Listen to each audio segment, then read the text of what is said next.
नमस्कार दोस्तों। उम्मीद करता हूँ आप सभी लोग एकदम स्वस्थ होंगे और साथ ही बहुत अच्छे से अपनी पढ़ाई भी कर रहे होंगे। स्वागत है आप सभी का द मैथ्स 247 में। मेरा नाम है कुमार पिंटू विश्वकर्मा।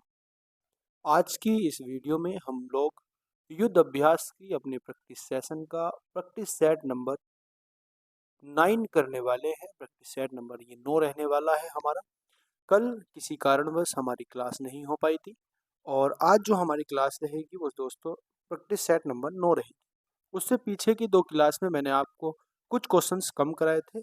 किसी वजह से वो मैंने आपको क्वेश्चंस कम कराए थे, यानी कि उसमें क्लास आपकी छोटी रही थी।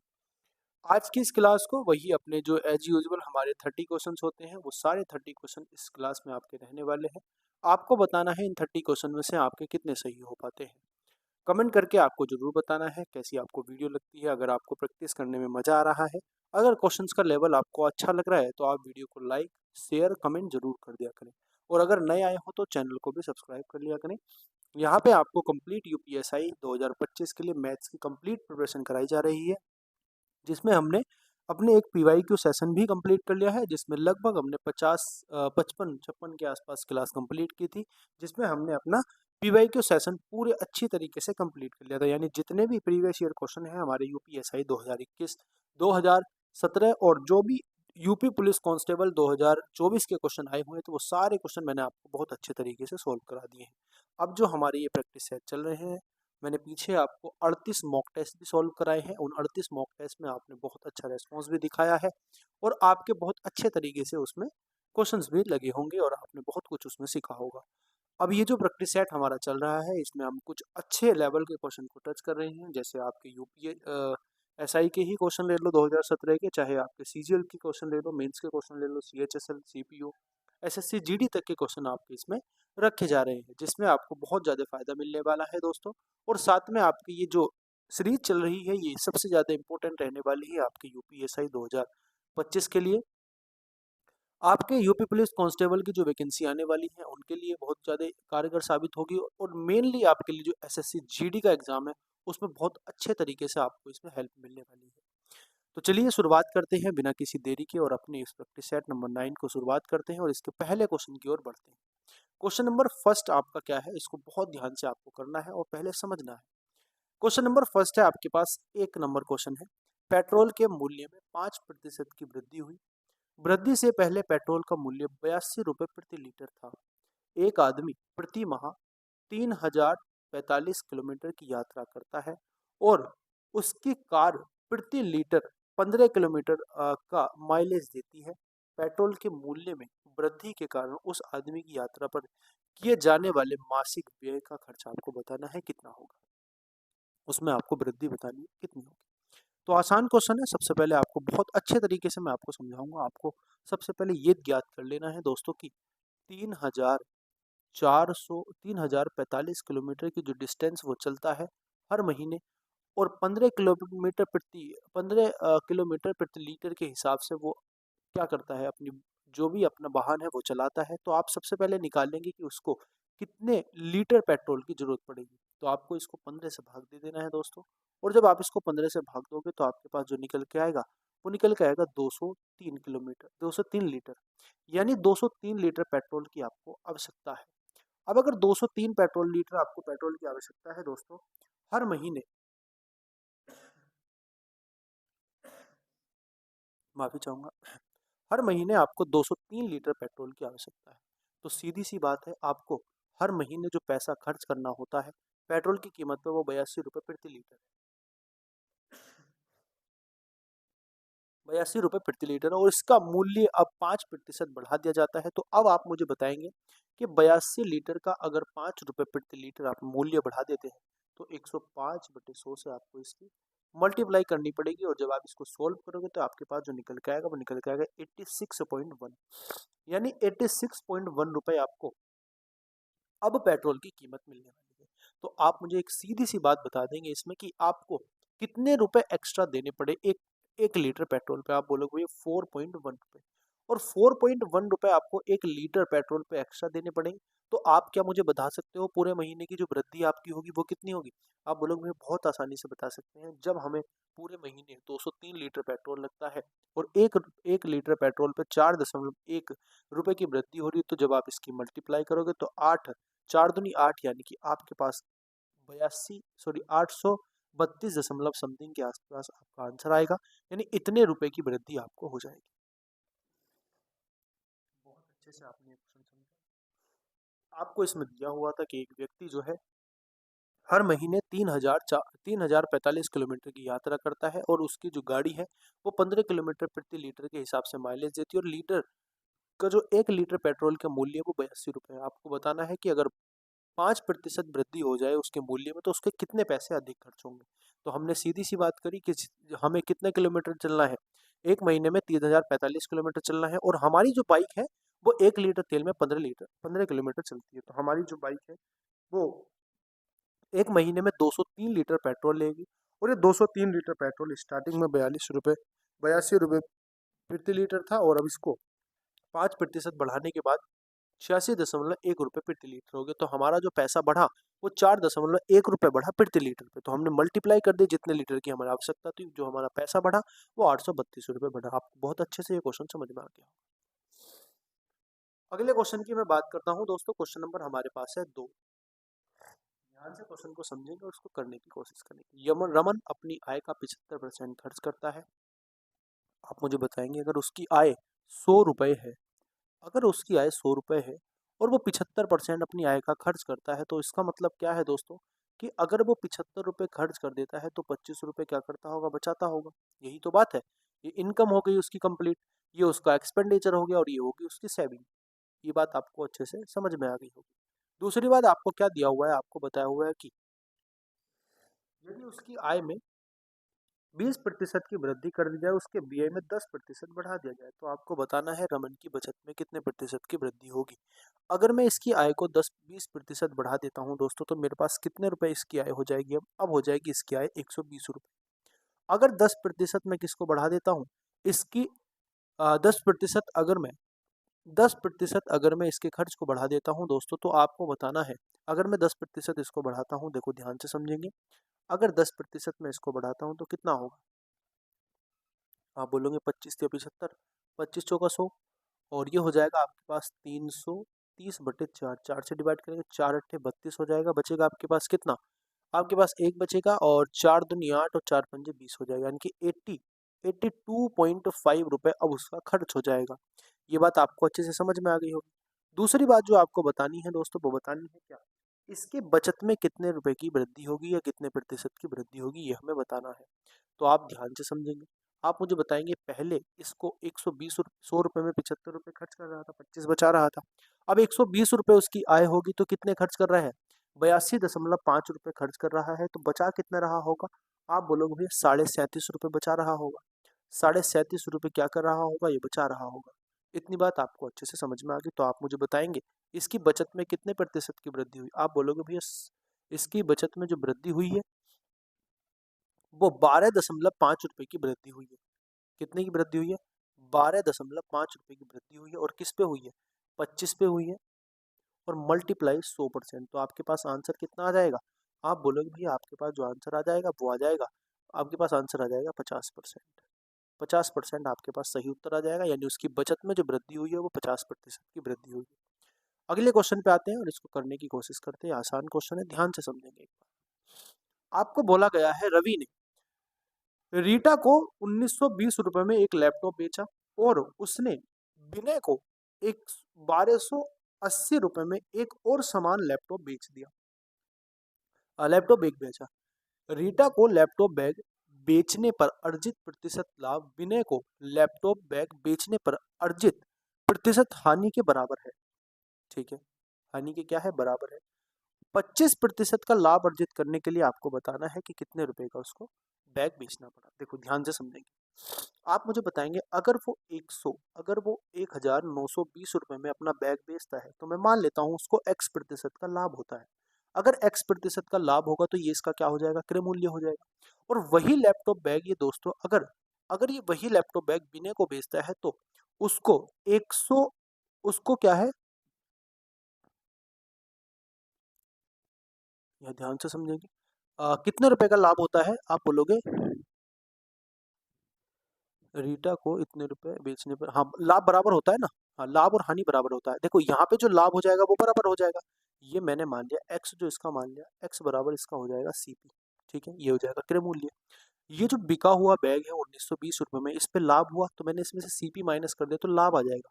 इसने बोला कि जो लाभ हुआ वो लाभ उसके किसके बराबर है, उसके हानि के बराबर है। तो मुझे मुझे इसके हानि के बराबर कर देना। हानि कितनी हुई, मान लो एक्स इसका लाभ था, और माइनस कर देंगे 1280 रुपये इसका सेलिंग प्राइस दूसरे वाले का। ये माइनस करने के बाद जो हमारे पास आएगा वो हमारे पास आएगा इसका हानि। तो इसकी हानि और इसका लाभ बराबर होगा। आप इसको सोल्व कर लेंगे, आपके पास क्या आएगा देखो निकाल के। ये हो जाएगा आपके पास 3200, और 3200 बराबर आपके पास हो जाएगा 2x। तो x बराबर जो आपके पास आ जाएगा वो आ जाएगा 1600। यानी 1600 आपके पास जो हो जाएगा दोस्तों वो हो जाएगा उस बैग का सीपी। बैग का सीपी आपके पास 1600 रुपये हो जाएगा। आपको बताना है बैग का विक्रय मूल्य बताना है, अगर मुझे उस पर 25% का लाभ कमाना है तो। आप बोलोगे सिंपल है भैया, तो 25% का लाभ कमाना है तो मुझे कितने रुपए में, 5/4 में बेचना पड़ेगा।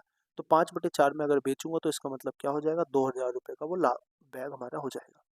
2000 रुपये का बैग वो हमारे पास हो जाएगा। यानी आंसर जो हो जाएगा आपके पास ए ऑप्शन सही उत्तर हो जाएगा।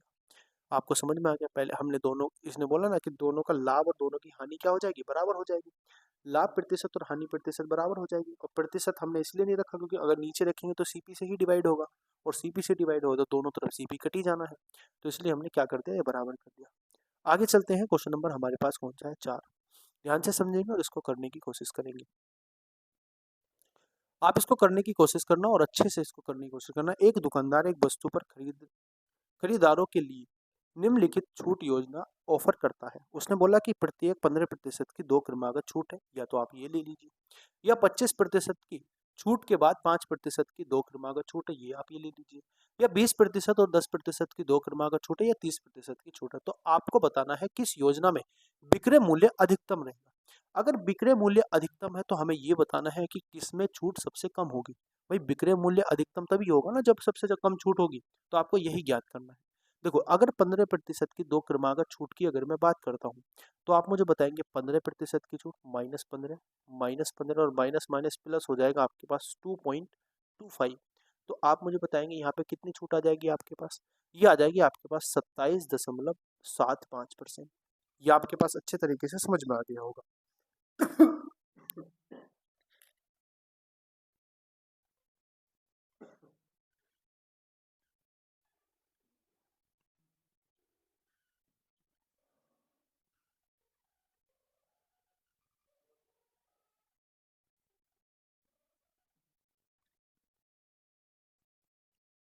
माफी चाहूंगा दोस्तों, 1 सेकंड का समय।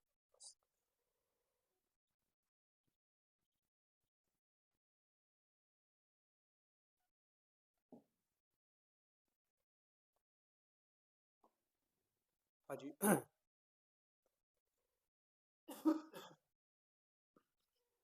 देखो, या तो आपके पास 15% की 2 क्रमागत छूट आ जाएगी, या आपके पास 25% और 5% की क्या हो जाएगी, 2 छूट हो जाएगी। तो 25%, 5% की छूट निकालो आप।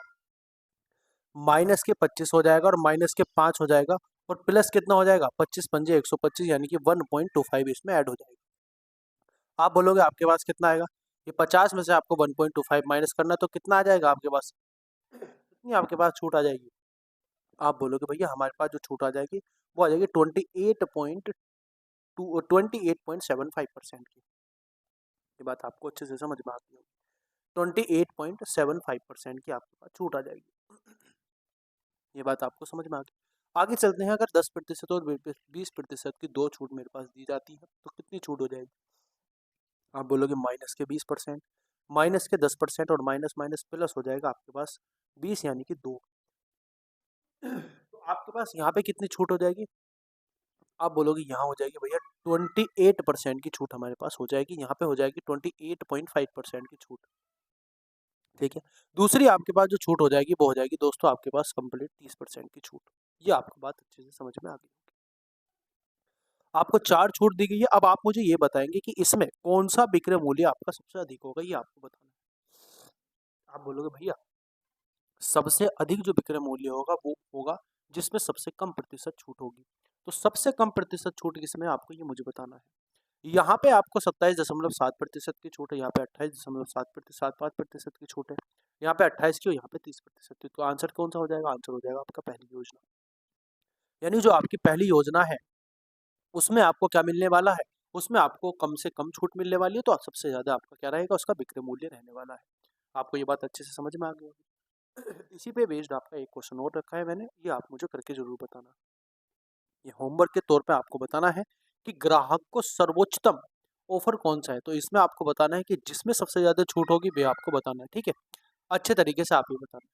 अगले क्वेश्चन की बात करता हूँ मैं। क्वेश्चन नंबर आपके पास है 6 नंबर क्वेश्चन अच्छे से पढ़ेंगे और इसको करने की कोशिश करेंगे, ठीक है?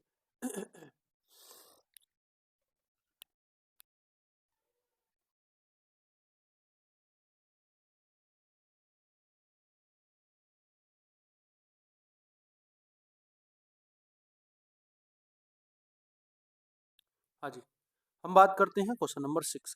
क्वेश्चन नंबर 6 कौन सा है? रमेश ने पहले चरण 4 वर्षों के लिए 5% ब्याज दर, अगले 6 वर्षों के लिए 8% ब्याज दर और 10 वर्ष के आगे की अवधि के लिए 12% ब्याज दर पर कुल पैसा उधार दिया।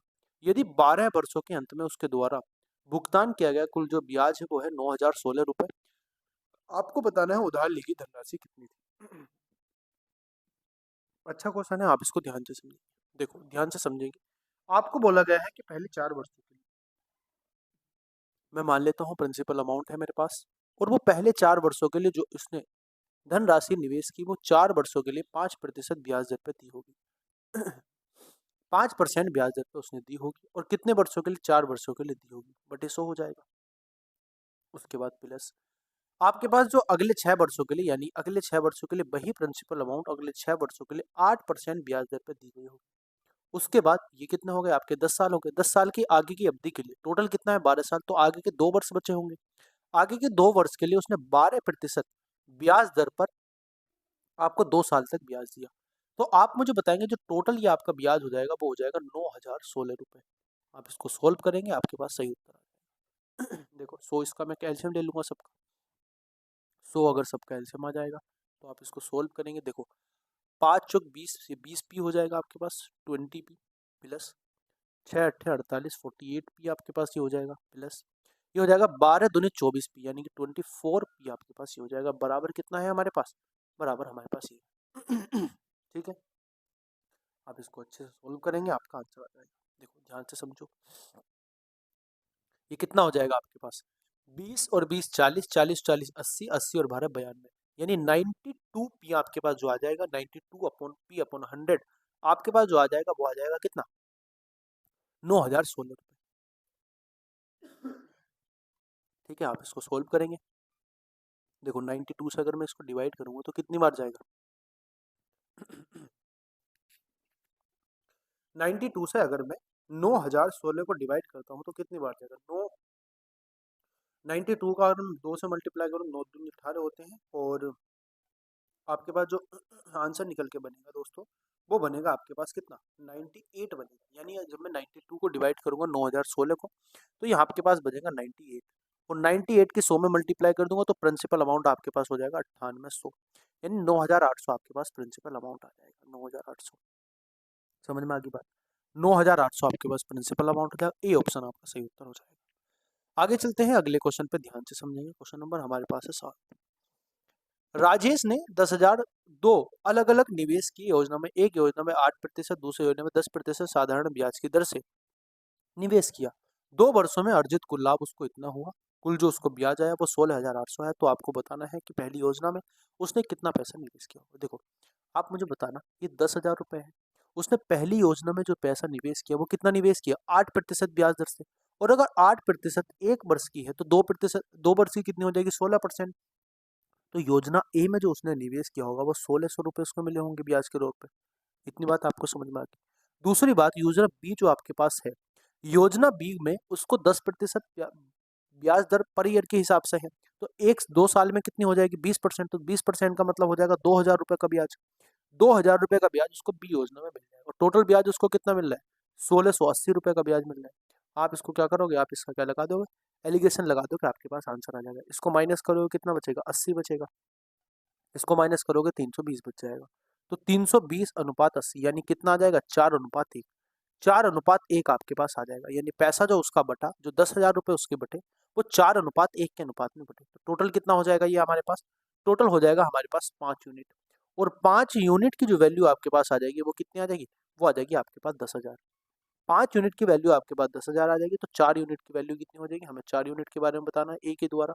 तो 8,000 आपके पास सही उत्तर आ जाएगा, 8,000। ठीक है दोस्तों, 8,000 आपका सही उत्तर आ जाएगा, यानी डी ऑप्शन आपका सही उत्तर है। आगे चलते हैं, क्वेश्चन नंबर हमारे पास 8 है।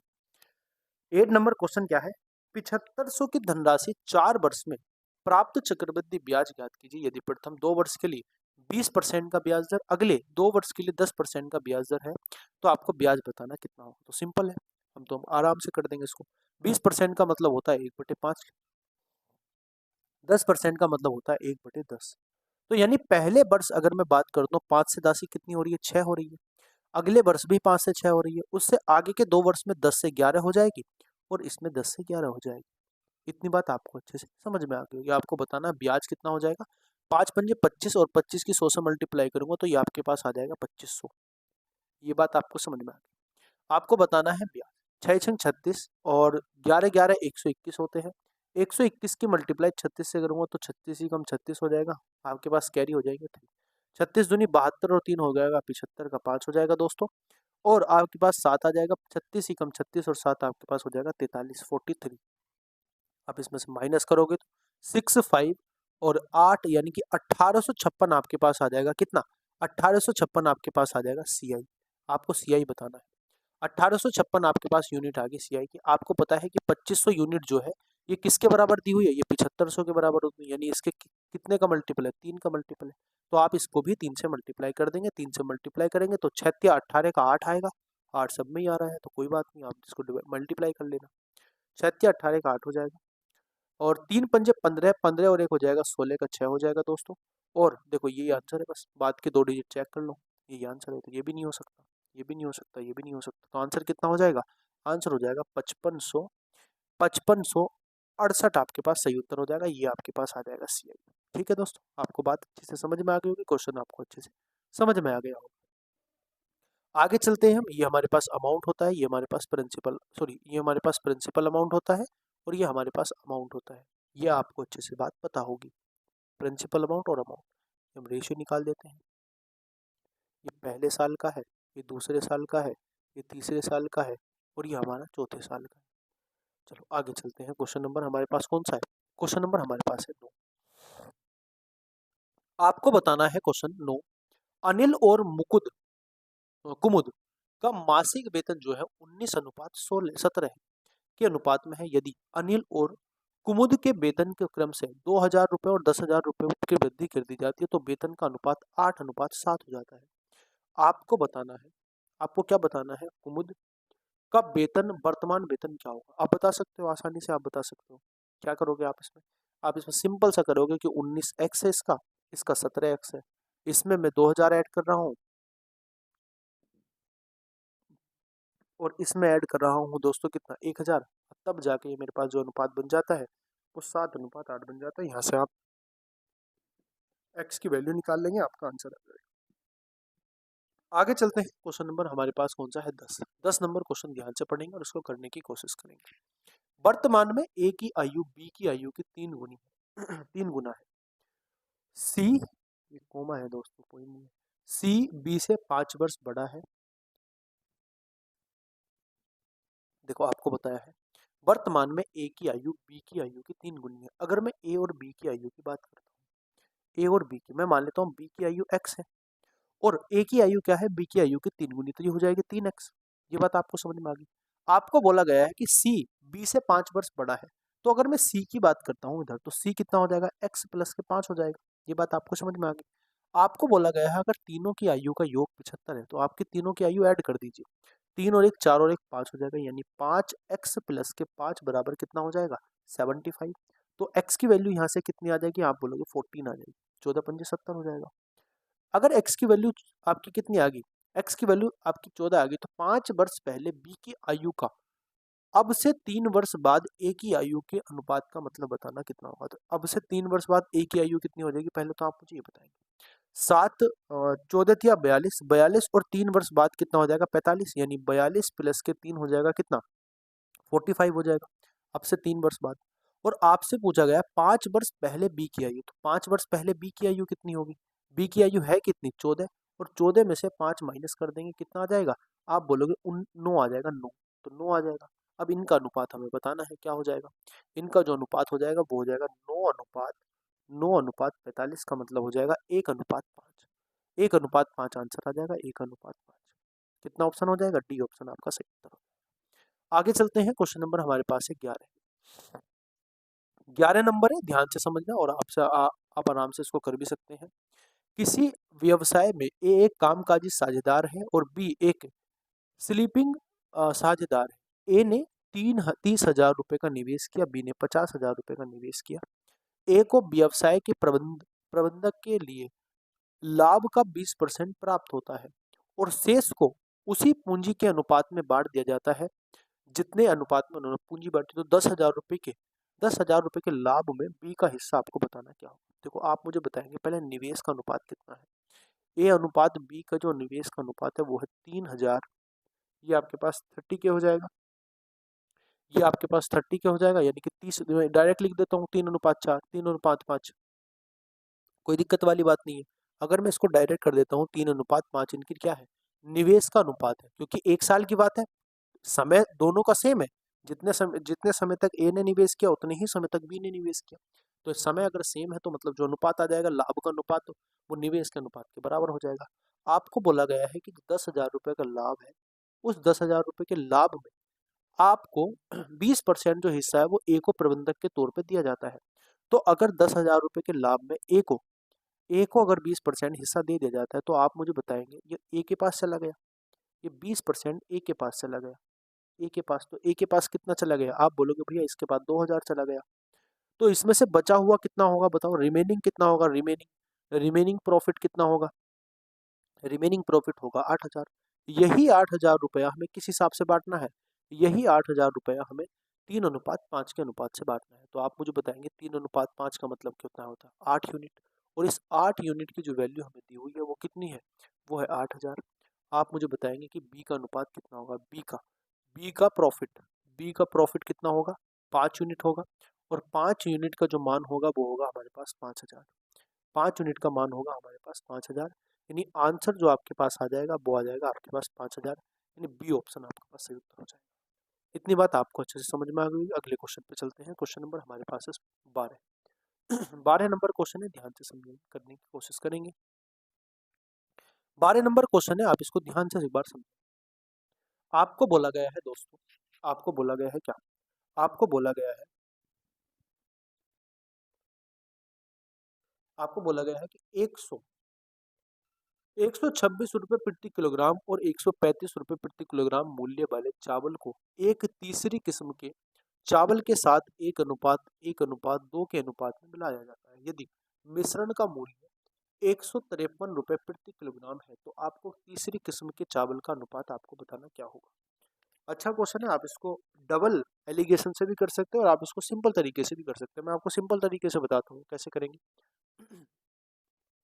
आपको बोला गया है कि 1:1:2 के अनुपात में आपको पैसा दिया गया है, मतलब इतने अनुपात में आपको क्या गया चावल रखे गए।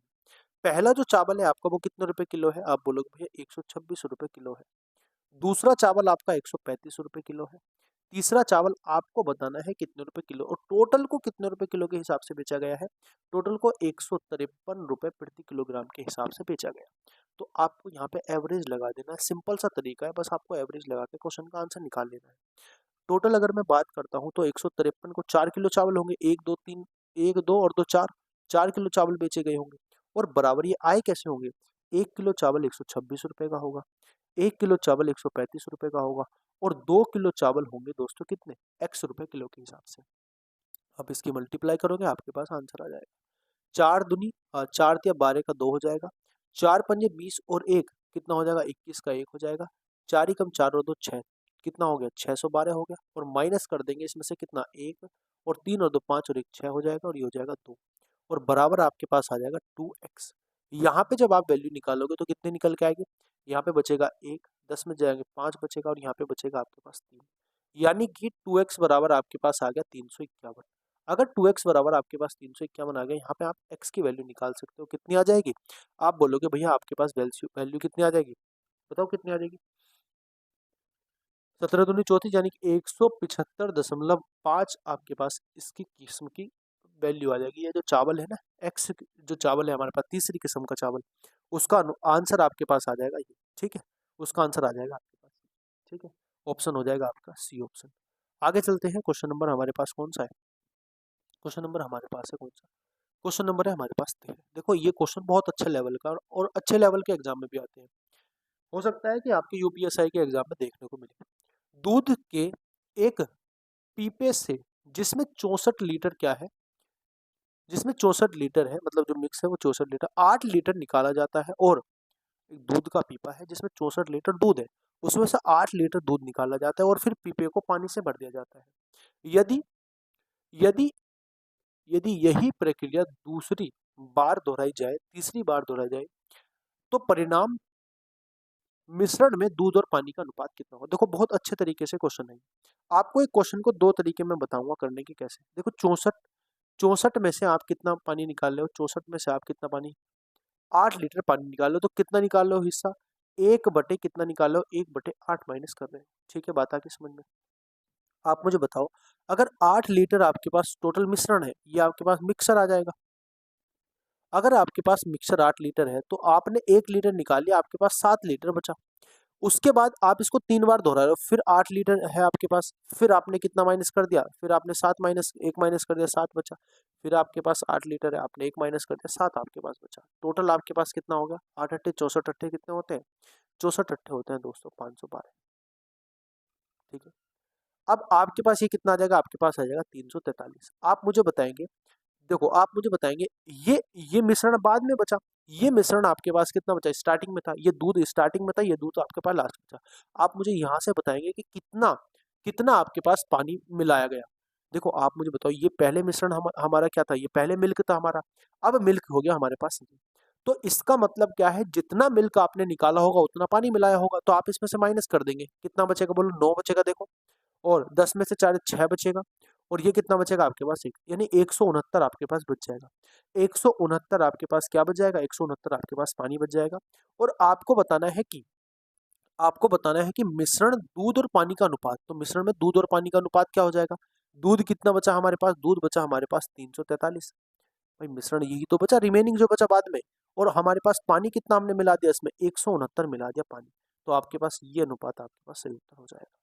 आपको बात समझ में आ गई? यानी आंसर जो आपके पास हो जाएगा वो हो जाएगा डी ऑप्शन। एक तरीका तो इसको करने का ये है, एक तरीका इसको करने का और है, एक तरीका और क्या है आपके पास, देखो एक तरीका आपके पास ये है, देखो 64 लीटर था, इसमें से मैं क्या कर रहा हूँ, 8, देखो एक में से माइनस क्या कर रहा हूँ, 1/8 माइनस कर रहा हूँ, तो आपके पास कितना बचेगा। आप बोलोगे भैया ये 64 है आपके पास, तो आपके पास बचेगा 7/8, और इसी तरीके से ये आपके पास कब तक बच जाएगा, 7/8 3 बार बचेगा, और 7/8 आपके पास 3 बार, देखो 8 से 64 कर जाएगा, और ये हो जाएगा आपके पास कितना, 343, 343/8 आ जाएगा, 343/8। ये आपके पास जो बचा, ये आपके पास बचा मिल्क बाद में, ये बात आपको समझ में आ गई, ये आपके पास मिल्क बचा, टोटल कितना था उसमें से ये माइनस कर देंगे आप, टोटल आपके पास कितना था, ये आपके पास रिमेनिंग मिल्क बचा, रिमेनिंग मिल्क आपके पास, देखो इसको इधर लिख देता हूँ मैं, है ना, आप इसमें से माइनस कर देंगे, टोटल आपके पास कितना था, टोटल था आपके पास 64, टोटल आपके पास 64 था, 64 में से जब आप कितना 343 - 8 करेंगे, तो आपके पास जो बचेगा दोस्तों वो बचेगा 169/8। अब आपको क्या, किसका रेशियो निकालना है, आपको रेशियो निकालना है मिल्क एवं वाटर का। तो मिल्क कितना बचा, 343/8 बचा, और अनुपात पानी कितना हो गया, 169/8 हो गया, 8 से 8 कट जाएगा, रेशियो कितना आ जाएगा, 343/169। इतनी बात आपको समझ में आ गई, ये आपके पास सही उत्तर हो जाएगा। बोलो जी, बात आगे समझ में कि नहीं आ गई? ये आपके पास सही उत्तर हो जाएगा, और उम्मीद करूंगा ये क्वेश्चन आपको दोनों मेथड से समझ में आ गया होगा, दोनों मेथड से आपको ये क्वेश्चन समझ में आ गया होगा अच्छे तरीके से, और अच्छे लेवल का क्वेश्चन भी था, ठीक है। एक मेथड तो आपका हो गया, ये मैं इसको क्या कर देता हूँ, हाईलाइट कर देता हूँ थोड़ा सा, ये हो गया आपका मेथड नंबर 1, और ये हो गया आपके पास मेथड नंबर 2, ठीक है। आगे चलते हैं अगले क्वेश्चन पे। क्वेश्चन नंबर कौन सा है हमारे पास? क्वेश्चन नंबर हमारे पास है 14। ध्यान से समझेंगे और अच्छे से क्वेश्चन को करने की कोशिश करेंगे। एक बल्लेबाज का 20 मैचों में औसत क्या है? 15 है। तो आप मुझे बताएंगे जो टोटल उसका पैसा टोटल उसके रन हो जाएंगे वो कितने हो जाएंगे? 20 मैच उसने खेले, 15 रन प्रति मैच उसने बताए, तो कितना हो जाएगा? 20 दूनी 15 दूनी 30, यानी 300 रन ये बना चुका होगा। ठीक है। और 25 अन्य मैचों में औसत कितना है? 24 है। अन्य 25 मैच जो है उसके, उसमें जो औसत है उसका कितना है? 24 है। तो आप मुझे बताएंगे कितना आ जाएगा टोटल? आप बोलोगे 25 चौका 100 का 0 हो जाएगा, 25 दूनी 50 हो तो 60 हो जाएगा, यानी 600 हो जाएगा। यानी ये टोटल आपके पास कितना आ गया? टोटल आपके पास आ गया 900, यानी उसके 900 रन हो गए। टोटल पारी कितनी होगी? 45 पारी है। तो 45 पारी कितनी होगी? 45 पारी। 45 पारियों में उसके कितने रन है? उसके हैं 900 रन। तो आप मुझे बताएंगे उसका एवरेज कितना हो जाएगा? सिंपल है भाई, 900 रन वो बना चुका है, 45 पारियों में बना चुका है, तो कितना एवरेज आ जाएगा? आप बोलोगे भैया 20 आ जाएगा, तो 20 उसका एवरेज आ जाएगा, यानी कि बी ऑप्शन। आगे चलते हैं, अगले नंबर क्वेश्चन पे चलते हैं। क्वेश्चन नंबर हमारे पास है 30। 15 नंबर क्वेश्चन। 15 छात्रों की आयु 15 30 छात्रों की आयु 15 वर्ष है। यह पाया जाता है कि औसत आयु की गणना करते समय एक छात्र की आयु 9 वर्ष की बजाय 15 वर्ष ले ली गई है। आपको बताना है उसका सही औसत क्या होगा। देखो सिंपल है, मैं आपको इसकी ट्रिक बताता हूँ। आप मुझे बताओ लेनी कितनी थी? लेनी थी 9 और उसकी बजाय ले कितनी गई? 15, तो यानी एवरेज बढ़ा होगा। भाई अगर 15 ली गई है और लेनी 9 थी तो एवरेज तो ज्यादा आया होगा, ऑफिस जो उसका सही एवरेज आना था उससे ज्यादा आया होगा।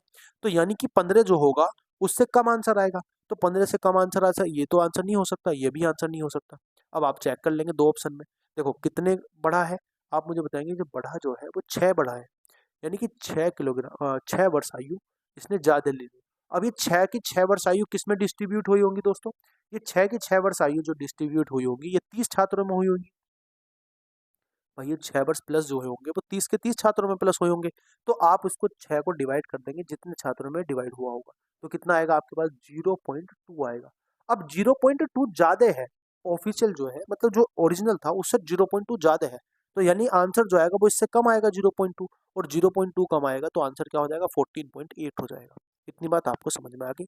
तो 14.8 आपके पास इसका औसत आ जाएगा। ठीक है, आगे चलते हैं अगले क्वेश्चन पे। क्वेश्चन नंबर आपके पास कितना है? क्वेश्चन नंबर आपके पास है 16। जूली और राहुल एक साथ एक कमरे को पेंटिंग का काम 12 दिनों में पूरा कर सकते हैं। ठीक है, यदि जूली अकेले कमरे को 20 दिन में पेंटिंग कर सकती है तो राहुल अकेले उस कमरे को कितने दिन में पेंटिंग कर सकता है, ये आपको बताना है। ठीक है, ये आपको क्या करना है? बताना है। ठीक है दोस्तों, बता सकते हो आसान है। देखो, राहुल और जूली को अगर मैं ऐड करता हूँ तो ये उस कमरे की पेंटिंग कितने दिन में कर देती है? 12 दिन में। और अगर मैं अकेले जूली की बात करता हूँ तो वो इस पेंटिंग को 20 दिन में कर देती है। मैं इसका एल्सियम ले लूंगा 60, 60 एल्सियम लूंगा, ये कितना आ जाएगा? 3 आ जाएगा। ये आ जाएगा मेरे पास 5। तो मेरे पास जो क्षमता आ जाएगी किसकी? राहुल की जो क्षमता आ जाएगी वो कितनी आ जाएगी? आप बोलोगे मुझे 2 आ जाएगी। और राहुल के ही द्वारा टोटल पेंटिंग करानी है तो कितने द्वारा? 2। आंसर कितना आ जाएगा? आंसर आ जाएगा 30 दिन, यानी 30 दिन में राहुल क्या कर देगा?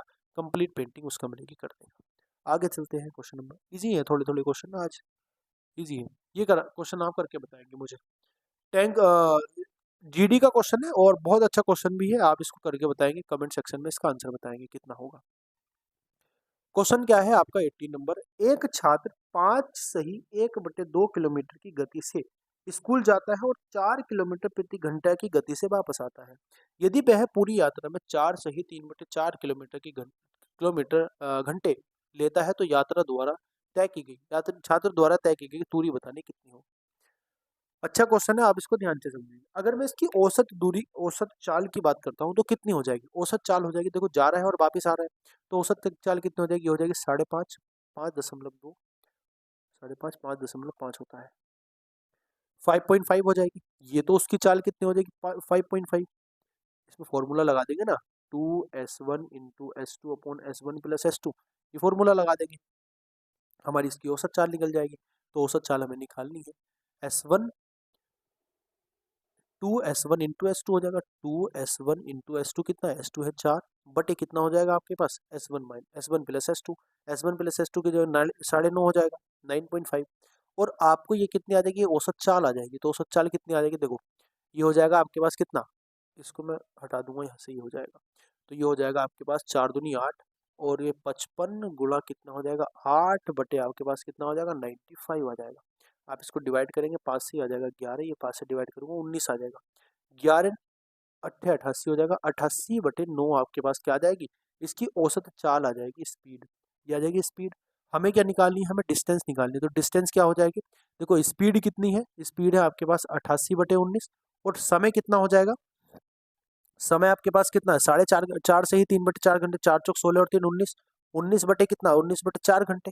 तो आप इसको सोल्व कर लेंगे, आपके पास जो आंसर आ जाएगा वो आ जाएगा 22 किलोमीटर। 22 किलोमीटर आपकी क्या हो जाएगी डिस्टेंस हो जाएगी। 4 से काट देंगे 22 बार, 19 से हमारा कंप्लीटली 19 कर जाएगा। तो 22 घंटे आपका क्या आ जाएगा, 22 किलोमीटर आपकी यात्रा आ जाएगी, 22 किलोमीटर। आगे चलते हैं, क्वेश्चन नंबर हमारे पास है 19। ये क्वेश्चन अच्छा है, थोड़ा सा ध्यान से समझेंगे। 400 मीटर की दौड़ में ए 16 मीटर प्रति सेकंड की चाल से चलता है।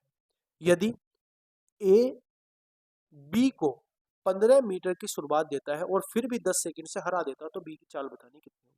अच्छा क्वेश्चन है, आसान भी है, थोड़ा सा ध्यान से समझेंगे। आप मुझे बताओगे ये 400 मीटर की दूरी क्या करता है, 400 मीटर की दूरी 16 मीटर प्रति घंटे की चाल से चलता है। अगर ये 16 मीटर प्रति घंटे की चाल से चलता है दोस्तों, तो आप मुझे बताएंगे इसकी चाल कितनी हो जाएगी। इसकी जो चाल हो जाएगी वो चाल हो जाएगी कितनी, सॉरी इसका जो समय हो जाएगा, दूरी बटे समय ना, ये समय आ जाएगा ना, इसका समय कितना हो जाएगा, समय इसका हो जाएगा दोस्तों कितना, समय हो जाएगा इसका 25 सेकंड, यानी 25 सेकंड में अपनी दूरी तय करता है। ठीक है, ये बात समझ में आ गई। अब क्या है कि देखो, अब ध्यान से समझेंगे, यहाँ पे बहुत ध्यान से समझना है आपको, क्वेश्चन का ट्विस्ट यहीं पे है। आप मुझे बताएंगे दूरी कितनी है, दूरी दूरी आपको दी हुई है 400 मीटर। अब क्योंकि 15 मीटर की दूरी की शुरुआत देता है, तो ये कितना चलता होगा, ये चलता होगा 385 मीटर। ये तो ए है दोस्तों, ये तो ए है और ये बी है। यानी जब ए जो है इसको 15 मीटर का शुरुआत देता है, तो यानी बी कितना 385 मीटर चलता होगा। अब ये समय कितना लेता है, हमें तो चाल बतानी है ना, तो इस समय हो जाएगा। ये ए कितना समय लेता है, ए समय लेता है 25 सेकंड, और साथ में आपको दिया हुआ है बी कितना समय लेता है, इससे 10 सेकंड अधिक लेता है। 10 सेकंड से हार जाएगा, यानी 35 सेकंड लेता होगा। अगर 35 सेकंड लेता होगा तो देखो ये तो 16 आ रहा है, तो इसको डिवाइड कर लो आप। बी की चाल आप निकालो, चाल चाल आप निकाल लो बी की चाल कितनी हो जाएगी, 385 मीटर की दूरी तय कर रहा है और 35 किलोमीटर प्रति घंटे की चाल से तय कर रहा है। तो 35 ही कम 35 हो जाएगा, 35 ही कम 35 हो जाएगा, यानी कि 11 मीटर पर सेकंड की स्पीड से वो चल रहा होगा, 11 मीटर पर सेकंड की स्पीड से। यानी आंसर कितना हो जाएगा, आंसर हो जाएगा ए ऑप्शन। समझ में आ गई बात। आगे चलते हैं, क्वेश्चन नंबर हमारे पास है 12। 20 नंबर क्वेश्चन है, ध्यान से समझेंगे। समानांतर पटरियों पर दो रेलगाड़ियां एक ही दिशा में चल रही हैं। रेलगाड़ी ए, देखो समानांतर पटरियां हैं दो, ठीक है, ये दो समानांतर पटरियां हैं। एक रेलगाड़ी ए है और एक रेलगाड़ी क्या है, बी है। अब ये दोनों क्या है, एक ही दिशा में चल रही हैं। दो समानांतर एक ही दिशा में चल रही है, यानी मैं मान लेता हूँ इधर की ओर चल रही है दोनों। ठीक है, ए की जो स्पीड है आपकी वो 30 मीटर पर सेकंड है। ए की जो स्पीड है वो कितनी दी हुई है, ए की स्पीड दी हुई है 30 किलोमीटर प्रति घंटा, 30 किलोमीटर प्रति घंटा दी हुई है। बी की जो स्पीड आपको दी हुई है वो दी हुई है 60 किलोमीटर प्रति घंटा, यानी 60 किलोमीटर प्रति घंटा आपको दी हुई है। ठीक है, चाल से यात्रा कर रहे हैं और बी 60 किलोमीटर प्रति घंटे चाल से यात्रा कर रही है। यदि रेलगाड़ी ए की जो लंबाई है वो 400 मीटर है, जो रेलगाड़ी ए है दोस्तों, ये रेलगाड़ी ए है, इसकी जो लंबाई आपको दी हुई है वो 400 मीटर दी हुई है। ठीक है, और बी को रेलगाड़ी ए को पार करने में 2 मिनट का समय लेता है। यानी जो बी है, बी रेलगाड़ी की कुछ डिस्टेंस होगी, ये हमें निकालनी है। ये जो है बी ए को पार करने में 2 मिनट का समय लेता है। आपको बताना है रेलगाड़ी बी की जो लंबाई होगी वो कितनी होगी। तो आसान क्वेश्चन है, आप इसको ध्यान से समझिए। आप मुझे बताओ, अगर बी ए को अगर पार करेगा तो इसका मतलब क्या है, इसका मतलब ये है कि वो अपनी भी दूरी तय करेगा और ए की भी दूरी तय करेगा। और आप मुझे बताएंगे जब दोनों एक ही दिशा में चल रहे हैं तो रिलेटिव स्पीड कितनी आ जाएगी, इनका माइनस करके आएगी। अब इनका माइनस करके आएगी तो 30 किलोमीटर प्रति घंटा रिलेटिव स्पीड आ जाएगी। अब इसको मीटर पर सेकंड में चेंज करो, मीटर पर सेकंड में चेंज करूंगा तो 5/18 से डिवाइड करना पड़ेगा और मल्टीप्लाई करना पड़ेगा, और बराबर इसको समय कितना लगता है 20 सेकंड, तो 20 सेकंड को भी मुझे सेकंड में बनाना पड़ेगा, 2 मिनट को भी मुझे 20 सेकंड में बनाना पड़े सेकंड में बनाना पड़ेगा, यानी कि 2 बटे कितना हो जाएगा, 2/60 हो जाएगा। समझ में आ गई बात? इसको सोल्व कर लो, आपका आंसर आ जाएगा। देखो 6 से अगर मैं इसको काट दूंगा तो 6×5 = 30 हो जाएगा, 6 से इसको काटूंगा कितना हो जाएगा, 6×18 हो जाएगा। इस 3 की मल्टीप्लाई ऊपर कर दूंगा, 3 की मल्टीप्लाई जो ऊपर हो जाएगी तो कितना हो जाएगा 3x प्लस कितना हो जाएगा बोलो, 3×4 = 12, 120 हो जाएगा, यानी 1200 हो जाएगा बराबर। अब देखो यहाँ पे जब इसकी मल्टीप्लाई मैं करूंगा दोस्तों, ये हो जाएगा 5×5 = 25, और 25 की मल्टीप्लाई इसमें करूंगा तो 25×4 कितना हो जाएगा 100 हो जाएगा, 25 दूनी हो जाएगा 50, यानी 50 बटे कितना हो जाएगा 50/60 हो जाएगा, 50/60। आप इसको डिवाइड करेंगे तो डिवाइड हो जाएगा, 6 की मल्टीप्लाई आप इधर कर दो, ठीक है, आप इधर 6 की मल्टीप्लाई कर दो। कहीं गड़बड़ तो नहीं कर दी हमने कुछ? हाँ गड़बड़ तो करी दी, गड़बड़ ये कर दी कि डिवाइड ना हो के हमें मल्टीप्लाई करनी पड़ेगी ना, एक गड़बड़ हमने ये कर दी दोस्तों। देखो ध्यान से समझेंगे, हमें पता है कि जो मिनट है उसको सेकंड में बदलने के लिए हमें 60 से मल्टीप्लाई करनी पड़ेगी, तो हमें हमारे पास कितना हो जाएगा 120 हो जाएगा, और इस 120 की मल्टीप्लाई मुझे किससे करनी पड़ेगी आगे चल के, यहाँ 25 से करनी पड़ेगी, क्योंकि नीचे 25 है ना, 5×5 = 25 है, ये 3 तो ऊपर चला गया, ऊपर जाके इसकी मल्टीप्लाई होगी, तो 25 से इधर जाके मल्टीप्लाई हो जाएगी, तो 25×6 = 150, 300, यानी कितना हो जाएगा ये हमारे पास आ जाएगा दोस्तों, ये कितना हमारे पास आ जाएगा ये आपको बताना है। देखो ये हो जाएगा 3x बराबर, जीरो तो हमारे पास आ रहे हैं, 25×2 = 50 का जीरो हासिल लगे हमारे पास कितने 5 हो जाएंगे, और 25×25 = 30 हो जाएगा हमारे पास, तो हो जाएगा 3000। 3000 अगर मेरे पास माइनस कर दूंगा मैं इसमें से कितने 1200, तो मेरे पास 1800 बचेगा। समझ में आ रही है बात? नहीं, इसको मैं दोबारा ही कर देता हूँ आगे चल के,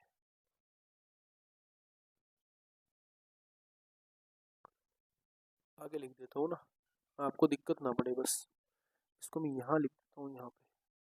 देखो ये मेरे पास कितना आ जाएगा 3x बराबर कितना हो जाएगा 3000 माइनस के 1200, तो कितना बचेगा, x बराबर बचेगा मेरे पास 1800/3, तो कितना आ जाएगा x बराबर आ जाएगा 600, x बराबर कितना आ जाएगा, x बराबर आ जाएगा 600, तो आंसर कितना हो जाएगा, आंसर हो जाएगा हमारे पास सी ऑप्शन। सी ऑप्शन हमारे पास सही उत्तर हो जाएगा, ठीक है, यानी जो बी है हमारे पास उस ट्रेन की जो लंबाई है वो 600 मीटर है। आगे चलते हैं, क्वेश्चन नंबर हमारे पास है 21, ध्यान से समझेंगे। स्थिर जल में एक नाव की जो चाल है वो 18 किलोमीटर प्रति घंटा है तथा धारा की चाल है 6 किलोमीटर प्रति घंटा। यदि नाव धारा के प्रतिकूल 90 किलोमीटर तथा इतनी ही दूरी धारा के अनुकूल जाती है तो समय बताना कितना। बहुत ही आसान क्वेश्चन है, बहुत ही आसान क्वेश्चन है, सिंपल है। एक बार 90 बटे कितना कर देंगे, 90/12 कर देंगे, एक बार 90 बटे कितना कर देंगे 24 कर देंगे, आंसर आ जाएगा आपका। क्वेश्चन नंबर 22 आपके पास क्या दिया हुआ है, सीजीएल मेंस का 2019 का क्वेश्चन है, ध्यान से समझिए। 3600 के कुल गुणनखंड कितने होंगे ये आपको बताना है। 3600 के कुल गुणनखंड सिंपल है भाई, 36 वो है तो 36 को मैं 36 × 100 लिख सकता हूँ, ये भी तो लिख सकता हूँ। 36 को क्या लिख सकता हूँ 6 की पावर 2, यानी 6 × 6 लिख सकता हूँ। इसको क्या लिख सकता हूँ, इसको लिख सकता हूँ मैं 5 × 5 यानी 25, 25×4 = 100 यानी कि 2 × 2 लिख सकता हूँ। समझ में आ गई बात? और क्या लिख सकता हूँ इसको, इसको लिख सकता हूँ 2 × 3 गुणा 2 × 3, ये हो जाएगा गुणा 5 × 5 × 2 × 2। अब इसको पावर कर दो बस, अब इसको पावर के रूप में लिख दो। कैसे, 2 की पावर कितनी हो जाएगी 4, तो 2 की पावर 4 हो जाएगी, ठीक है, गुणा 3 की पावर हमारे पास 2 है, इसी तरीके से हमारे पास 5 की पावर भी 2 है। आपको टोटल फैक्टर बताने, टोटल फैक्टर फैक्टर बताने, फैक्टर कितने हो जाएंगे टोटल, टोटल फैक्टर हो जाएंगे 4 और 1 5 हो जाएगा, गुणा 2 और 1 3 हो जाएगा, और 2 और 1 3 हो जाएगा, 3×3 = 9 × 5 = 45, आपके पास सही उत्तर आ जाएगा 45। 45 आपके हो जाएंगे टोटल फैक्टर, यानी ए ऑप्शन आपका सही उत्तर हो जाएगा। आगे चलते हैं, क्वेश्चन नंबर है आपके पास 43 और क्वेश्चन नंबर 23 है, और आपको बताना है इसमें क्या है। क्वेश्चन 43 और 481 के बीच कितनी संख्याएं 9 से विभाजित है, आपको बताना है कि कितनी संख्याएं 9 से कंप्लीटली विभाजित है, ये आपको बताना है। तो अच्छा क्वेश्चन है, आप ध्यान से समझेंगे। 43 के और 481 के बीच में आपको 9 से विभाजित संख्याएं बतानी, तो आप मुझे बताएंगे दोस्तों इससे आगे ऐसी कौन सी सबसे छोटी संख्या होगी जो 9 से विभाजित है, 45 होगी, सिंपल सी बात है। उसके बाद क्या हो जाएगी, 45 और 9 हो जाएंगी 54। इसी तरीके से चलते हुए आप इसमें लास्ट संख्या बताएंगे, इसमें जब लास्ट संख्या आप निकालोगे तो कितनी हो जाएगी बोलो, इसमें जब लास्ट संख्या आप निकालोगे, ठीक है, तो आपके पास कितनी आएगी, देखो आप इसमें से क्या करेंगे, देखो 45 और ये हो जाएगा आपके पास दोस्तों। अगर मैं इसको डिवाइड करता हूँ, देखो डिजिटल सम 9 आना चाहिए, तो डिजिटल सम 9 9 बनाओ आप। ये कितना है डिजिटल सम? 4, 12 और एक 13 है। 13 में से 4 माइनस कर दो। अगर मैं इसमें से 4 माइनस करूंगा तो मेरे पास कितना आएगा? 77 आएगा। तो सिंपल है, 477 ऐसी संख्या होगी मेरे पास। 477 मेरे पास ऐसी संख्या होगी, जो लास्ट संख्या होगी 481 वाले जो एरिया है उसमें आपको, जो उसकी रेंज में जो आपके पास 477 संख्या होगी, यही केवल हमारी किससे डिवाइड हो रही है? 9 से डिवाइड हो रही है। इससे आगे की जो संख्या 9 से डिवाइड हो रही होगी, उसका मतलब होगा वो संख्या होगी 486। अब 486 हमारी 481 से बड़ी हो जाएगी, यानी इनके बीच में ये संख्या मुझे बतानी है कितनी संख्याएं हैं। तो सिंपल है, आपको क्या लगाना है? एपी का फॉर्मूला लगा देना है। नंबर ऑफ लास्ट टर्म क्या दी हुई है? हमें लास्ट टर्म दी हुई 477। 477 बराबर होता है ए यानी 45 प्लस एन माइनस 1। हमें एन की वैल्यू निकालनी, इंटू डी कितना है? 9 है। ठीक है, आप इसको फॉर्मूला लगा दीजिए। 45 माइनस करूंगा 2 बचेगा, यहाँ बचेगा 3, यहाँ बचेगा 4, और बराबर कितना हो जाएगा? बराबर हो जाएगा 9 माइनस के 1 45 गुणा 9। ये अगर मैं 9 से डिवाइड करता हूँ कितना आता है? देखो 9 से डिवाइड करूंगा तो 9 चौक 36 आएगा, और 9 अट्ठे 72 आएगा, और बराबर हो जाएगा मेरे पास कितना? 9 माइनस 1। तो 9 एन की वैल्यू कितनी हो जाएगी? एन बराबर मेरे पास हो जाएगा, एन बराबर हो जाएगा 49। एन बराबर कितना हो जाएगा? 49 हमारे पास सही उत्तर हो जाएगा, यानी ए बी ऑप्शन हमारा सही उत्तर हो जाएगा। आगे चलते हैं, क्वेश्चन नंबर हमारे पास कौन सा है? 54।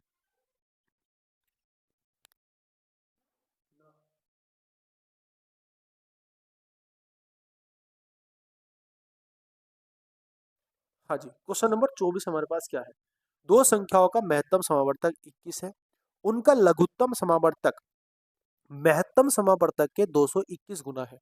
यदि उन संख्याओं में से 200 और 300 के बीच, तो दूसरी संख्या के अंकों का योग बताना कितना होगा? ओके, यदि उनमें से एक संख्या क्या होगी? 200 और 300 के बीच होगी, तो दूसरी संख्या बतानी कितनी होगी? अच्छा क्वेश्चन है, ध्यान से समझेंगे। लेकिन आपको दिया हुआ है जो महत्तम समावर्तक यानी कि एचसीएफ आपको दिया हुआ है, वो कितना दिया हुआ है? आप बोलोगे भैया 21 दिया हुआ है। अगर मैं बात करता हूँ एलसीएम की, एलसीएम कितना है? 221 का, ये बोला ना कि महत्तम समावर्तक का 221 गुना, यानी कि 221 गुना 21 हो जाएगा। ये बात आपको समझ में आ गई? अगर मैं आपसे पूछूं एक बात, मैं आपसे बोलूं, आप मुझे बताओ कितना, आप मुझे एक बात बताओ कि जो संख्या होगी मेरे पास वो कितनी होगी? महत्तम समावर्तक 21, तो मैं संख्याओं का मान लेता हूँ 21 एक्स मान लेता हूँ एक संख्या, और एक संख्या मान लेता हूँ 21 बाई। ये बात आपको अच्छे से समझ में आ गई होगी, ठीक है? अगर एक संख्या 21 होगी, एक संख्या 21 बाई होगी, तो आपको एक फॉर्मूला याद होगा। फॉर्मूला क्या होगा? फॉर्मूला होगा भैया कौन सा? फॉर्मूला होगा हमारे पास LCM into HCF, HCF into LCM,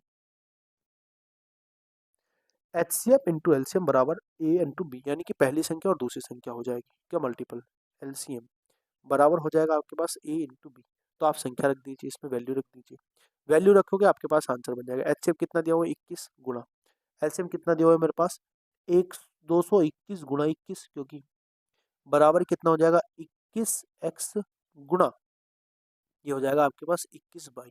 ठीक है, अब 21 स्क्वायर आ जाएगा। देखो 21 से ये 21 कट गया, ये वाला 21 से ये वाला 21 कट गया, यानी कि हमारे पास जो जो संख्या है हमारे पास x इंटू बाई, इन संख्याओं का जो गुणनखंड है, इन संख्याओं का गुणनखंड हमारे पास 221 आएगा।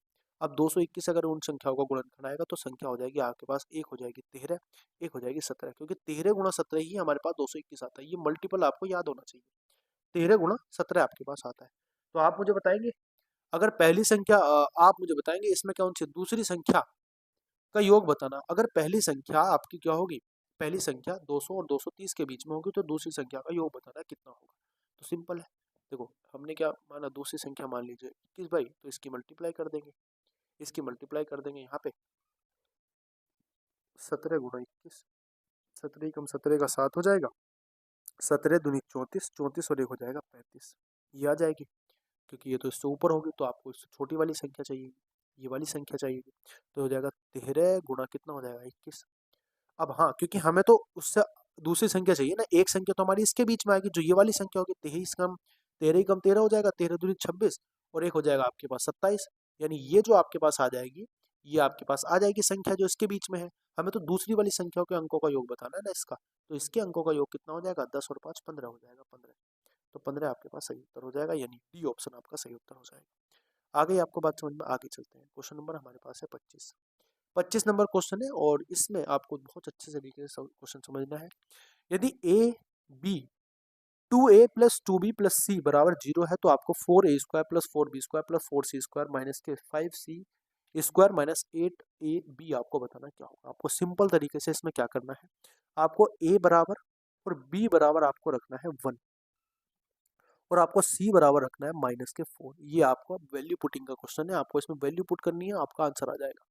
ये हो जाएगा आपके पास 4 प्लस ये आपके पास 4 हो जाएगा प्लस ये आपके पास कितना हो जाएगा, 4 चौक 16 चौका, ये हो जाएगा आपके पास 64 और बटे कितना हो जाएगा बोलो 5 और ये कितना हो जाएगा 4 चौक 16 पंजे कितना हो जाएगा 80 और माइनस हो जाएगा आपके पास 8। तो आपके पास यहाँ से जो वैल्यू बनेगी दोस्तों वो कितनी बनेगी, ये हो जाएगा आपके पास 64 64 और 8 कितना हो जाएगा 72। तो 72 बटे नीचे भी 72 आपके पास बनेगा, तो आंसर कितना हो जाएगा आपके पास हो जाएगा एक आंसर। आपके पास एक आंसर हो जाएगा यानी कि सी ऑप्शन। आगे चलते हैं, क्वेश्चन नंबर आपके पास कौन सा है 26। एक समलंब प्लेट की दो समांतर भुजाएं की लंबाई 15 है। समलंब चतुर्भुज क्या होता है, रोम्बस। ये रोम्बस प्लेट है हमारे पास इस तरीके की, और जो इस तरीके की प्लेट है इसमें क्या बताया हुआ है, इसमें बताया हुआ है दोस्तों क्या, इसमें बताया हुआ है कि इसकी जो समांतर भुजा सॉरी अच्छा समलंब है ना, माफी चाहूंगा, ये तो हमने दूसरा बना दिया, समलंब की बात हो रही ना, तो यानी कि हमारे पास ट्रेपेजियम होगा इस तरीके से, इस तरीके से ट्रेपेजियम होगा। ये आपको दिया हुआ है, इसकी समांतर भुजाएं जो है ना उसकी लंबाई आपको दी हुई है। इसकी जो समांतर भुजाएं हैं इसकी लंबाई, एक की लंबाई 15 है यानी इसकी 15 होगी और इसकी होगी 9, और आपको दिया हुआ है इसके बीच की दूरी, यानी बीच की दूरी ये हो जाएगी, बीच की दूरी h हमें दी हुई है 6।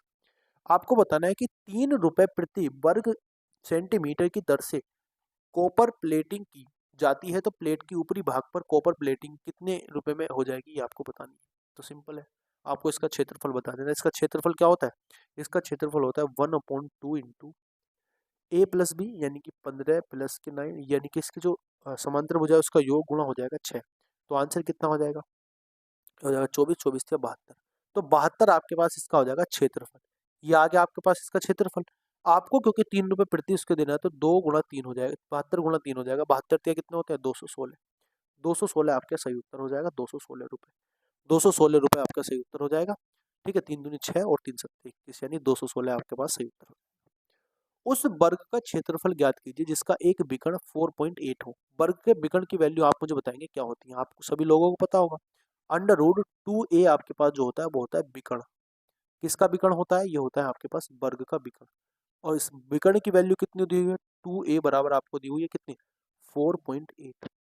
ठीक है, आपको क्या बताना है, आपको बताना है कि आपको बताना है इसका क्षेत्रफल कितना हो जाएगा। तो आप मुझे बताएंगे यहाँ से a की वैल्यू अगर मैं निकालना चाहूँ तो कितनी हो जाएगी, a बराबर आपके पास हो जाएगा 4.8 अपॉन कितना, √2।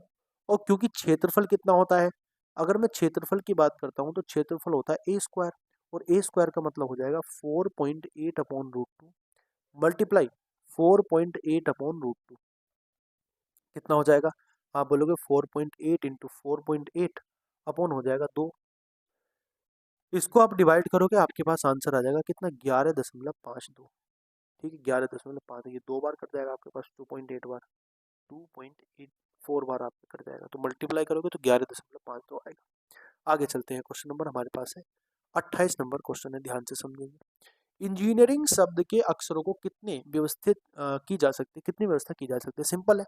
आप इसमें वर्ड गिन लीजिए, 1 2 3 4 5 6 7 8 9 10 11, तो फैक्टोरियल 11 हो जाएगा।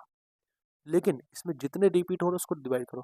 देखो ई रिपीट हो रहा है कितनी बार, 1 2 3 फैक्टोरियल ई बार, तो फैक्टोरियल 3 बार इसको डिवाइड कर दो। एन कितनी बार, 1 2 3 बार एन रिपीट हो रहा है तो एन से डिवाइड कर दो 3 बार। जी कितनी बार, 1 और 2 बार रिपीट हो रहा है तो 2 से यहाँ पे डिवाइड कर दो। और आई 1 2 बार रिपीट हो रहा है तो 2 को यहाँ पे भी डिवाइड कर दो। तो ये आपके पास जो आप उसको ओपन करोगे तो आपके पास आंसर आ जाएगा। ठीक है, आगे चलते हैं, क्वेश्चन नंबर आपके पास है 29। शब्द डिजाइन के अक्षरों को अलग अलग कितने तरीके से लिखा जा सकता है, ये आपको बताना है कि स्वर दोनों छोरों पर हो। तो अगर स्वर देखो, दो ही स्वर है इसमें हमारे पास, स्वर मतलब कि वोवेल्स। डिजाइन हमारे पास एक वर्ड है और इस वर्ड में हमारे पास दो ही स्वर है, कौन सा, ए ई है और आई है, ई और ई है। बाकी हमारे पास कॉन्सोनेंट कितने हैं, डी एस जी और एन, ये हमारे पास डिजाइन। आपको क्या बताना है कि दोनों छोरों पे हमारे पास क्या होने चाहिए, दोनों छोरों पे यानी यहाँ पे और यहाँ पे हमारे पास फिक्स होना चाहिए। यहाँ पे भी हमारे पास वोवेल्स होना चाहिए, यहाँ पे भी हमारे पास वोवेल्स, यानी जो बचे हुए हमारे पास वैल्यूज होंगी, बचे हुए जो हमारे पास प्लेस होंगे वो 4 प्लेस होंगे। आप मुझे बताओ इन 4 प्लेस को मैं कितने तरीके से भर सकता हूँ? 4 ही लेटर भरने हैं तो फैक्टोरियल 4 तरीके से भर सकता हूँ। लेकिन एक चीज़ और है, इन 2 प्लेस को भी मैं फैक्टोरियल 2 तरीके से भर सकता हूँ। क्यों भर सकता हूँ? क्योंकि वोवेल्स से पहले ई यहाँ आएगा, ई और आई यहाँ आएगा। अब ई यहाँ आएगा, आई यहाँ पे गए, तो 2 तरीके से भर सकता हूँ। फैक्टोरियल 2 तरीके से आप इसको सोल्व कर लीजिए, आपका आंसर आ जाएगा। फैक्टोरियल 4 की जो वैल्यू होती है वो होती है 24 और फैक्टोरियल 2 की वैल्यू होती है 2। तो 24 दूनी कितने होते हैं? 48, यानी 48 आपके पास सही उत्तर हो जाएगा, 48। ठीक है दोस्तों, 48 आपके पास सही उत्तर हो जाएगा, यानी डी ऑप्शन आपका सही उत्तर हो जाएगा। आगे चलते हैं, अगला क्वेश्चन क्या है। एक जार में 54 कंचे हैं जिनमें से प्रत्येक नीला, हरा या सफेद है। जार में यथाच्छा रूप से नीले कंचे को चुनने की प्रायिकता 1/3 है, हरे कंचे को चुनने की प्रायिकता 4/9 है। जार में कितने कंचे सफेद हैं ये आपको बताना। देखो सिंपल तरीके से आप इसको सोल्व करेंगे। एक तो ब्लू है हमारे पास, एक हमारे पास ग्रीन है और एक हमारे पास व्हाइट है। ये 3 तरीके के कंचे हैं। ठीक है, आप मुझे बताएंगे नीले कंचे को चुनने की प्रायिकता 1/3 है। अगर नीले कंचे को चुनने की प्रायिकता 1/3 है, मैं इसको नीले कंचे को नीले ही कलर से लिखता हूँ। अगर इसके चुनने की प्रायिकता 1/3 है, तो नीचे आप सभी लोग जानते हैं कि नीचे जो बनता है वो बनता है टोटल आउटकम। तो मुझे बताओ यहाँ पे तो 54 बनना चाहिए, तो ये जो वैल्यू होनी चाहिए मेरे पास 54 की होनी चाहिए, 54 की। अगर ये वैल्यू 54 की होगी तो 18 से 54, तो ये कितना हो जाएगा मेरे पास, आप बताओ। ये हो जाएगा मेरे पास 18। तो इससे हम पता कर लेंगे तो हमारे पास ब्लू कंचे कितने हैं, नीले कंचे हमारे पास हो जाएंगे 18। ये बात आपको अच्छे से समझ में आ गई। ठीक है, आगे चलो। अगर मैं ग्रीन की बात करता हूँ, आपको बोला है ना हरे कंचे की प्रायिकता है 4/9, 4/9 है। अगर हरे कंचे की प्रायिकता 4/9 है, इसको हरे कलर से ही लिखते हैं। अगर 4 बटे कितना है, 4/9 है, 4/9, तो आप मुझे बताओ नीचे तो फेवरेबल टोटल आउटकम होते हैं, ऊपर फेवरेबल आउटकम। ये 54 बनाने हैं मुझे, तो 54 अगर मुझे बनाने तो 6 से मल्टीप्लाई करनी पड़ेगी, तो 6 से मल्टीप्लाई इसकी भी करनी पड़ेगी। और अगर मैं 6 से मल्टीप्लाई करूँगा 4 छंग 24 मेरे पास कैसे आ जाएंगे, 24 मेरे पास आ जाएंगे ब्लू, सॉरी ग्रीन कंचे। ये बात आपको समझ में आ गई होगी। अगर बात करता हूँ, देखो अब टोटल कितने हैं, 54 है। 54 में से मैं माइनस कर देता हूँ 18 और 24। तो पहले 18 माइनस कर दो, 18 प्लस 24 इसमें माइनस कर दो, तो बचे हुए के जो कंचे होंगे वो हो जाएंगे मेरे पास व्हाइट। तो कितना आंसर आ जाएगा बोलो, ये कितना हो जाएगा, ये हो जाएगा आपके पास कितना, देखो 12 44 हो जाएगा, 42। तो आपको 54 में से 42 माइनस कर देना है। 54 में से अगर आप 42 माइनस करोगे तो आपके पास जो आंसर आएगा वो बचेगा आपके पास 12, यानी 12 कंचे मेरे पास होंगे व्हाइट।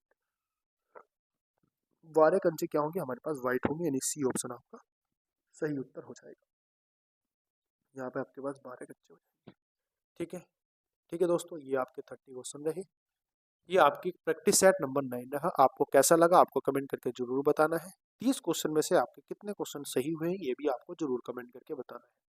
ठीक है, इसकी पीडीएफ आपको टेलीग्राम चैनल पे मिल जाएगी। टेलीग्राम चैनल का नाम है मैथ्स 247। यहाँ पे आप ऐड हो जाना, यहाँ पे आपको इसकी पीडीएफ बहुत अच्छे तरीके से मिल जाएगी।